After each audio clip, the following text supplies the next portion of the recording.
শ্বশুররা খুশি হয়ে দিছে, যৌতুকের অপর নাম হলো খুশি হয়ে দিলাম বাবা।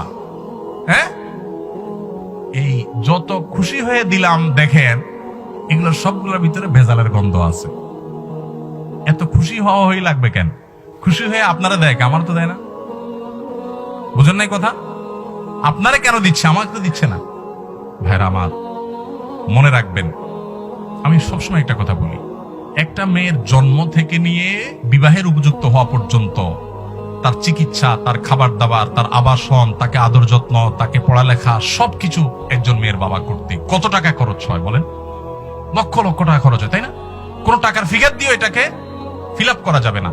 এরপরে রেডি করার পর মেয়েটাকে তুলে গাড়িতে উঠে আপনার বাড়িতে দিয়ে দিচ্ছে সারা জীবনের জন্য। পড়ালেখা করেছে মেয়ের বাপ মা, সুবিধা ভোগ করবে আপনার ছেলে মেয়ে আপনার সংসারে যায়, আপনার বাপের বাড়িতে গিয়া। রান্নাটা শিখেছে তার মা, রান্না করে খাওয়াবে আপনার 14 গোষ্ঠীতে আপনাকে। তাকে বড় করেছে তার বাপ মা, আপনার সুবিধা ভোগ করবেন আপনি। আপনার তো উচিত শ্বশুর মশাইয়ের কাছে যায় বলা, আব্বাজি আম্মাজি, আপনাদের এই মেয়েকে জন্ম থেকে এই পর্যন্ত বড় করতে মোট কত টাকা, কত পয়সা, কত কষ্ট, কত রাত জাগা, কত কি করেছেন, এই সবগুলো হিসাব করে ফিগার দেন। আমি ফকিন্নির বুদ্ধি যদি সব দিতে নাও পারি, চেষ্টাটা করব।